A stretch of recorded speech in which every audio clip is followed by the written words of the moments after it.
ویسے انصار حسین ابن علی کو عطا ہوئے. کس طرح کے انصار کہ جہاں ہر کوئی چاہتا تھا کہ زخم پہلے ہم کھائیں، تلواریں پہلے ہم کھائیں، جسم پر تیر پہلے ہم کھائیں، یہ گلے پہ خنجر پہلے ہم پر چڑھے تاکہ فاطمہ کا لال بچ جائے. سب کی کوشش یہی رہی ہے، اور انہیں میں سے جو شہید کا تذکرہ ہے وہ جناب حر علیہ السلام. وہ دیکھیے گا حضرت حر کی عظمت، یزیدی لشکر میں رہے لیکن اس بات سے بے خبر تھے کہ روز عاشوراء نواسہ رسول سے جنگ ہوگی. اس بات سے بے خبر تھے، ورنہ اثنا حرا میں بھی ملاقات ہوئی تھی جب امام حسین مدینے سے مکے آئے اور مکے میں کم سے کم 5 مہینے گزارے. اس کے بعد جیسے ہی کوفے کا سفر ہونے لگا تو جناب حر ہی تھے جنہوں نے امام حسین کا راستہ روکا، مجبور کیا کہ حسین ابن علی عراق کی سمت جائے. پھر رخ کو بدلا امام حسین کی اور کربلا کی سمت جانے لگے. اب جب کربلا پہنچ گئے، پہنچنے کے بعد خیمے نصب کیے گئے، پھر خیمے فرات سے ہٹائے گئے. ابھی جناب حر کو اس بات کی خبر نہیں تھی کہ جنگ امام حسین سے ہونے والی. جو حکم ابن زیاد سے ملا تھا اس پہ عمل کر رہے تھے، لیکن جیسے ہی شب عاشور آئی، عزیز شب عاشور آئی، اب حر کی بے چینی پر بڑھتی گئی، تبدیلی آتی گئی، اور حر کے سامنے جنت اور جہنم نظر آنے لگا کہ حق پر کون ہے، باطل پر کون ہے. وہ دیکھیے گا عزیزوں، یزیدی لشکر سے کو اس سے خود اندازہ لگانا چاہیے کہ جناب حر تھے یزیدی لشکر میں شب عاشور تک. خود ان کو یہ سمجھنا چاہیے تھا کہ شب عاشور ہی کہ جو اپنے حر کو منا کر اپنے پاس نہ روک سکے وہ حسین ابن علی سے بیعت کیسے لے سکے. یعنی حر کو نہیں منا سکے، حر کو نہ روک سکے تو پھر سید الشہداء کی بات تو اور ہے. لیکن حر نے فیصلہ کیا کہ حق اس طرف ہے، حق اس طرف، لہٰذا یزیدی لشکر کو چھوڑ کر جانے لگے. لیکن جائے تو کیسے جائے؟ اثنا حرا ہمیں روکا تھا، اب کس طرح جائے؟ کہا کہ غلام سے کہا. غلام بھی ساتھ چلنے لگے جناب حر کے، بیٹا بھی نوجوان ساتھ چلنے لگا. اور اس کے بعد کہا کہ میری آنکھوں پہ پٹی باندھ دو، کیونکہ میں سید الشہداء کے سامنے کس طرح جاؤں. ایک شرمندگی تھی دل میں. اب جب پہنچے ایک مرتبہ تکبیر بلند ہوئی اللہ اکبر کی، کیونکہ آنکھوں پر پٹی بندھی ہوئی تھی تو علی اکبر سے امام ایک مرتبہ تکبیر جیسے ہی بلند ہوئی، جناب حر نے اپنے بیٹے سے پوچھا کہ بیٹا یہ تکبیر کون بلند کر رہا ہے؟ کہا کہ بابا آپ کے استقبال کے لیے شبیہ پیغمبر علی اکبر آئے. ایسے ہی سنا، ایک مرتبہ پریشان ہو گئے. پھر کچھ قدم آگے بڑھے تھے کہ پھر تکبیر کی آواز بلند ہوئی. اب جب پوچھا کہ بیٹا یہ کس کی آواز ہے؟ کہا کہ قمر بنی ہاشم آپ کا استقبال کے لیے آئے ہیں. اب جو تکبیر بلند ہوئی، ایک مرتبہ حسین قریب آ گئے. اب جو آنکھوں سے پٹی کو ہٹایا، حسین کے قدموں میں گر کر معافی مانگی ہے. کہا کہ آقا مجھے معاف کر دیجئے، مجھے علم نہیں تھا کہ آپ نبی کے نواسے ہیں اور آپ پر ظلم کرنے کے لیے لوگ یہ آئے. اور حسین ابن علی نے عزیز و معاف کر دیا. کہا کہ ہم نے تمہیں معاف کر دیا ہے، ہم نے تمہیں معاف کر دیا ہے. اس کے بعد عزیز و روز عاشوراء آیا. آنے کے بعد جناب حر نے کہا کہ مولا سب سے پہلے اجازت دیجیے اس غلام کو تاکہ میرا بیٹا سب سے پہلے میدان میں جا کر دین پہ قربان ہو، آپ پر قربان ہو. اجازت ملی، بیٹا میدان میں گیا ہے. عزیز ہو، یزیدی لشکر کو اس بات کا غصہ تھا کہ شب تک تو یہ ہمارے ساتھ تھے لیکن آج حسین ابن علی کے ساتھ ہے، لہذا بڑھ بڑھ کر اس پہ حملہ کیا جائے. تو حر کے بیٹے کو عزیز و اس طرح زخمی کیا گیا، تلواروں سے زخمی کیا گیا، نیزے اور بھالوں کا استعمال کیا گیا، کیونکہ کل تک ہمارے ساتھ تھے، آج حسین کے ساتھ ہو گئے ہیں. اب جو گھوڑے کی ٹاپوں سے شہزادہ گھوڑے سے زمین پر آنے لگا ہے، اپنے بابا کو آواز دی. ادھر حر دوڑتے ہوئے بیٹے کی جانب آنے لگے تو عجیب عالم دیکھا کہ بیٹا گھوڑے پر نہیں ہے، خاک کربلا پر ہے. لیکن حر سے پہلے حسین ابن علی جوان بیٹے کے سرانے آ گئے ہیں. جیسے ہی حر نے دیکھا، ایک مرتبہ کہا کہ آقا آپ نے زحمت کیوں کی ہے؟ غلام کا بیٹا ہے، غلام حاضر ہوتا تھا. تو ایک مرتبہ حسین نے کہا کہ اے حر میں امام وقت ہوں، میں جانتا ہوں ایک باپ کے لیے جوان کا داغ کیا ہوتا ہے۔ یہ کہہ کر ایک مرتبہ حسین ابن علی نے حر کے بیٹے کے لاشے کو اٹھایا، اس کے بعد قیمگاہ میں لے جایا گیا عزیزو، بیویوں نے پرسا دیا، پھر کچھ دیر نہ گزری تھی، اب حر نے کہا کہ آقا مجھے بھی اجازت دیجئے، مجھے بھی اجازت دیجئے۔ اب جناب حر کو اجازت ملی ہے عزیزو، جناب حر بھی گئے میدان میں، آگے بڑھ بڑھ کر حملہ کرنے لگے، کیونکہ میں نواسہ رسول کے ساتھ ہوں، میں حسین ابن علی کے ساتھ ہوں، میں علی اور فاطمہ کے بیٹے کے ساتھ ہوں، اور یزیدی لشکر کو یہ غصہ رہا ہے، کل تک حر ہمارے ساتھ تھے، آج حسین کے ساتھ ہے، اب حر پہ حملہ کیا جائے، اب حر پہ حملہ کیا جائے۔ اب جب چاروں طرف سے حر پہ حملہ ہونے لگے، کہیں سے تیر آیا ہے عزیزو، حر کی پیشانی پہ لگنے لگا،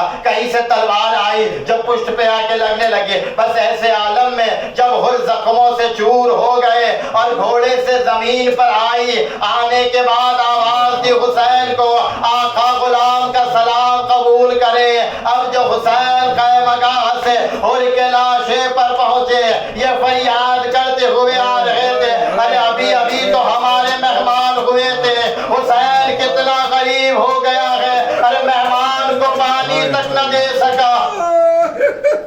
مہمان کو پانی تک نہ دے سکا ہو۔ ارے حر کے لاشے پر حسین ابن علی پہنچے، حسین نے دیکھا ابھی ابھی حر جو صحیح اور سالم تھے، لیکن آپ جو دیکھ رہے ہیں سر سے پاؤں تک زخموں سے چور ہے، یہ زخم کیوں لگے ہیں؟ نصرت حسین ابن علی میں لگے ہیں۔ ایک مرتبہ حسین ابن علی نے اپنے دست مبارک سے اپنی ماں کا رومال کو نکالا ہے عزیزو، اپنے لباس سے ماں کے رومال کو نکالا، اپنے دست مبارک سے حر کی پیشانی پر رومال باندھا ہے۔ یہ واحد وہ شہید ہے عزیزو جسے حسین نے پٹی باندھی ہو، جسے حسین نے اپنی ماں کا رومال باندھا ہو پیشانی پر۔ اب باندھنے کے بعد جناب حر نے کہا کہ آقا غلام سے راضی ہے، آقا کیا غلام سے راضی ہے؟ حسین نے کہا کہ ہاں حر ہم تم سے راضی ہو، اب قیامت تک تمہیں علیہ السلام کہہ کر لوگ سلام کریں گے۔ عزیزو حر کا دم نکل گیا ہے، اس کے بعد انصار اور آنے لگے، اجازت طلب کرنے لگے ہیں تمام شہداء میں عزیزو جناب حر واحد وہ ہے جس کی پیشانی مبارک پر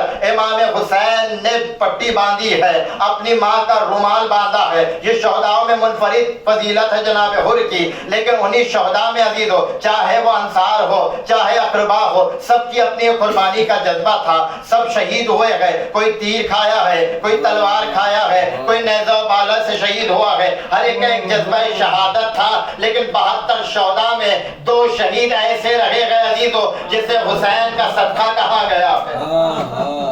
جسے حسین ابن علی کا صدقہ کہا گیا ہے۔ وہ کون ہے عزیزو؟ وہ ہے شہزادے گانے اور محمد، وہ ہے شہزادے اور شہزادے محمد۔ خود آپ جانتے ہیں تفصیلی مسائل نہیں، مختصر مجھے بیان کرنا ہے کہ جب جناب زینب گھر سے نکلنے اور جناب عبداللہ سے رخصت ہونے کے لیے آئی، جناب عبداللہ نے کہا کہ شہزادی، کیونکہ آپ کے بابا کی وصیت تھی کہ جب آپ اجازت مانگنے آئے میدان کربلا کے لیے، امام وقت کے ساتھ جانا چاہتی ہے تو اجازت دینا،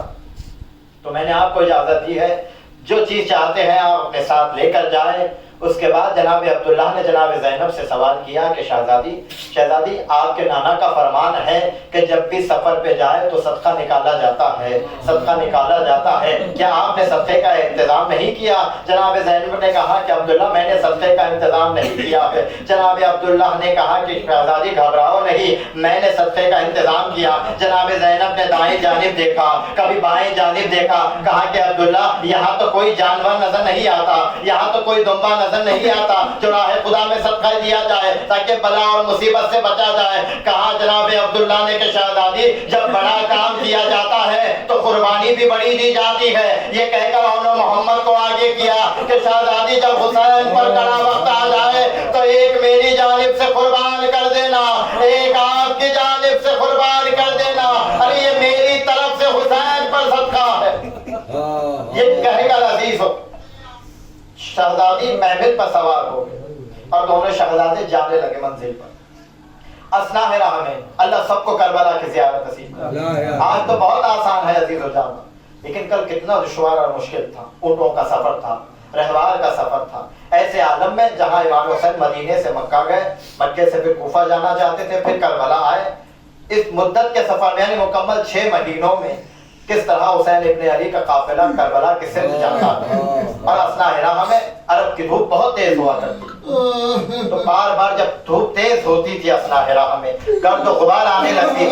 کبھی جناب زینب نے یہ نہیں کہا کہ اون محمد کا خیال کرے اون محمد کو شدت کی پیاس لگی ہو جب بھی گرد و غبار بڑھنے لگی کبھی شدت کی پیاس بڑھنے لگی دھوپ کی تپش بڑھنے لگی ہر وقت کہا کہ میرے علی اکبر کا خیال رکھو میرے علی اکبر کو دیکھا کرو اب جیسی منزل پر پہنچ گئے عزیزو کربلا کا میدان آ گیا بس ایسے عالم میں جہاں قربانیوں پہ پیش دی جا رہی تھی قربانیاں دی جا رہی تھی ایسے عالم میں جب بار بار جناب زینب کی نظر اون محمد پہ پڑتی تھی بار بار کہتی تھی تم میدان کب جاؤ گے کیا اس بات کا انتظار کر رہے ہو کہ تمہارے لاشوں سے پہلے علی اکبر کا لاش آ جائے دونوں شہزادوں نے کہا کہ مامو جان اجازت نہیں دیتے ہم جب بھی مامو جان کے پاس جاتے ہیں مامو جان ہمیں سینے سے لگا دیتے ہیں کہا کہ مامو جان کو بلایا جائے جاؤ میرے بھائی حسین کو بلا لاؤ جب حسین ابن علی آ گئے آنے کے بعد حسین ابن علی نے کہا کہ زینب میں جانتا ہوں کہ تم مجھے کس لیے بلا رہے ہو تم مجھے کس لیے بلا رہی ہو میں جانتا ہوں کیا تم بھی چاہتے ہو تمہارے 7 اور 8 برس کے بچے میدان کربلا میں جا کر وہ بھی نیزے اور بھالے کھائے وہ بھی گردن پر تیر چلائے کس طرح میں برداشت کر سکوں گا لہذا اجازت تو مل گئی ہے اب جو اجازت ملی جناب زینب نے اپنے دونوں بچوں کو اپنے ہاتھوں سے تیار کیا تیار کر کر کہا کہ میں جانتی ہوں تم بھی 3 دن کے بھوکے اور پیاسے ہیں لیکن جب فرات کے قریب جانا تو اس بات کا خیال رکھنا خیموں میں سکینہ اور علی اصغر پیاسا ہے خیموں میں کم سن بچے پیاسے ہیں لیکن یہ کبھی یہ کوئی دشمن یہ نہ کہے کہ یہ بچے 3 دن کے بھوکے پیاسے ہیں لہذا ان میں شجاعت نہیں ہے آگے بڑھ بڑھ کے حملہ کرنا ماں کی بات سن رہے تھے عزیزو اب جو گھوڑے پر سوار ہونا چاہے اتنے کم سن تھے خود سے سوار نہ ہو سکے ایک کو عباس نے سوار کرایا ایک کو حسین ابن علی نے سوار کرایا اب جو دونوں شہزادے ننھی تلواریں لیے ہوئے میدان کربلا میں آئے آنے کے بعد رجس پڑھ کر جناب اون نے کہا کہ تم میرے مامو جان کو قتل کرنے کے لیے آئے ہو پہلے ہم سے مقابلہ کر لو ارے ہم تمہیں ایسی ضربیں لگائیں گے کہ تم میدان سے بھاگتے ہوئے نظر آؤ گے یہ کہہ کر شہزادے آگے بڑھ بڑھ کے حملہ کرنے لگے کم سن شہزادے ہیں 3 دن کے بھوکے اور پیاسے شہزادے ہیں لیکن ایسے عالم میں عزیزو اشتیاں بھاگ رہے ہیں وہ تلوار کے جوہر نظر آنے لگے وہ مارکے کی جنگ دونوں شہزادے کر رہے تھے ارے دشمن یہ کہتے ہوئے بھاگ رہے تھے کیونکہ جناب زینب نے کہا کہ تم جعفر طیار کے پوتے ہو حیدر کرار کے نواسے ہو آگے بڑھ بڑھ کے حملہ کرنا تو اس لیے جناب زینب نے کہا خود سے نہ کہو لال ہو اللہ کے ولی کے ارے دشمن پکار اٹھے نواسے ہو علی کے ایسے بڑھ بڑھ کے حملہ کرنا اب جو آگے بڑھ کے عزیزو حملہ کرنے لگے عمر سعد نے کہا کہ یہ علی کے گھرانے کے بچے ہیں ان سے ایسا لڑے نہیں جا سکتا انہیں چاروں طرف سے گھیر کے مارا جائے ارے دونوں شہزادے جدا ہو گئے کوئی دائیں جانب سے حملہ کرنے لگا کوئی بائیں جانب سے حملہ کرنے لگا اب جب حملہ کرتے کرتے عزیزو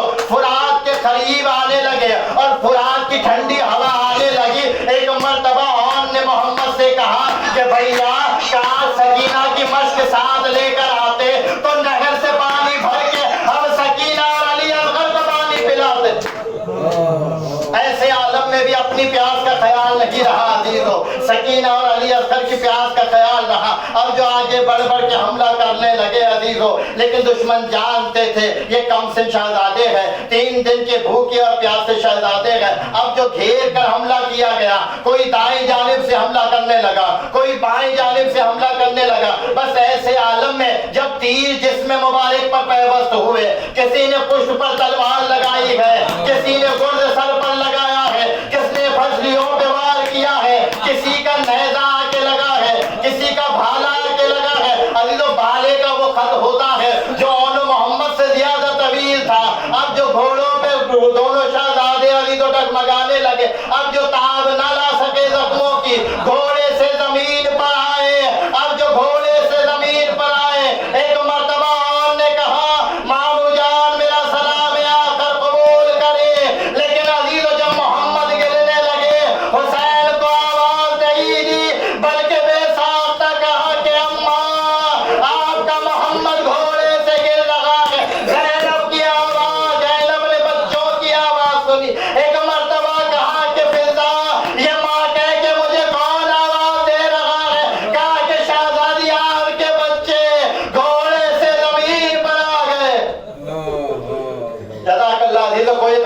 سوا غم حسین کے جیسے ہی دونوں شہزادے گھوڑے سے زمین پر آئے، آنے کے بعد ادھر حسین ابن علی دوڑتے ہوئے میدان کی جانب گئے اور عباس کو ہمراہ لے کر گئے ہیں۔ عباس تم بھی جانتے ہو جب بھی لاشا اٹھانا ہوتا ہے میں خود تنہا جاتا ہوں لاشا اٹھانے کے لیے، لیکن آج 2 لاشیں اٹھا کے لانے ہیں، اور محمد کا لاشا لانا ہے۔ اب دونوں جیسے ہی جری میدان کربلا میں پہنچے ہیں عزیزو، عجیب دل کی کیفیت ہے، دونوں شہزادوں کو زخمے سے چور دیکھا ہے، زخموں سے چور جو بچوں کو دیکھا ہے۔ ایک مرتبہ حسین عباس کو دیکھ کر رونے لگے، عباس حسین کو دیکھ کر رونے لگے ہیں۔ ارے بڑے کے ہوتے ہوئے بچے تیروں کا زخم کھا رہے ہیں، بچے تلواروں کا زخم کھا رہے ہیں۔ اب جو قریب گئے ان کے سر کو اپنے زانوں پر رکھا، بچوں کی لبوں کی جنبش ہونے لگی۔ حسین قریب گئے، علی تو وقت اخیر ہوتا ہے تو اہم بات ہوتی ہے، لیکن اماں کی وصیت یاد آ رہی تھی۔ دونوں شہزادوں نے ایک آواز ہو کر کہا کہ مامو جان ہمارے چہرے کہاں ہے؟ کہا کہ تمہارے چہرے خیموں کی جانب ہے۔ تو جب اماں کے پاس جانا، اماں سے کہہ دینا وقت اخیر بھی ہمارے چہرے فرات کی جانب نہیں تھے بلکہ خیموں کی جانب، یہ کہتے ہوئے دونوں قدم نکل گیا۔ ارے دونوں لاشیں اٹھا کر عباس اور حسین خیموں میں لے کر آئے۔ بس عزیز آخری روایت بیان کر دو۔ دونوں لاشیں اٹھا کر عباس اور حسین خیموں کی جانب آئے۔ اب جیسے ہی خیموں میں لایا گیا، دستور یہی تھا عزیزو، جو بھی لاشا خیموں میں آتا تھا جناب زینب فرش ازا بچھاتی تھی اور لاش کے وارثوں کو پرسا دیتی تھی، اور لاش کے وارثوں کو پرسا دیتی تھی جناب زینب۔ لیکن اب جناب زینب کی باری تھی، تمام بیویوں نے کہا کہ اب ہمارا حق آیا ہے کہ ہم جناب زینب کو آگے بڑھ کے پرسا دے، لیکن جیسے ہی لاشیں آئے ہیں تمام بیویاں آگے بڑھ کر جناب زینب کو پرسا دینا چاہا۔ جناب زینب کا عجیب کیفیت ہے عزیزو، دونوں لاشوں کے درمیان جناب زینب نے شکر کا سجدہ ادا کیا، پروردگار میری قربانی کو قبول فرما، اگر اور بھی بیٹے زینب کے ہوتے تو وہ بھی تیرے دین پر قربان کر دیتی، وہ بھی حسین پہ قربان کر دیتی۔ اب جو کیفیت کو دیکھا، ایک مرتبہ ہوا حسین ابن علی قریب آئے ہیں، آ کر ایک جملہ کہا کہ بہن زینب آپ کی تمنا تھی، آپ کی خواہش تھی کہ بچوں کو میدان کی اجازت دینے کی، میں نے خواہش کو پورا کیا آپ کی، دونوں شہزادوں کو میدان کی اجازت دی ہے، دونوں کے لاشیں آ گئے ہیں۔ زینب میں نے آپ کی خواہش کو پورا کیا، اب اس غریب بھائی کی خواہش کو پورا کر دو۔ ایک مرتبہ جناب زینب نے کہا کہ بھیا جلدی بیان کیجئے آپ کی خواہش کیا ہے۔ ایک مرتبہ حسین نے کہا کہ زینب جب سے سفر کا آغاز ہوا ہے مدینے سے لے کر کربلا تک میں نے کبھی نہیں دیکھا ہے تم نے اولو محمد کو پیار کیا ہو، ایک مرتبہ میری خاطر اولو محمد کو سینے سے لگا۔ ارے حسین کے کہنے پر ارے زخمی لاشوں کو زینب نے سینے سے لگایا۔ اولو محمد اب مجھے ماں کہہ کے کون پکارے گا؟ ارے ماں کو تنہا چھوڑ کر تم خلد سے دارے ہو، یہ ماں تنہا رہ گئی۔ الا لعنت اللہ علی القوم الظالمین، اللہم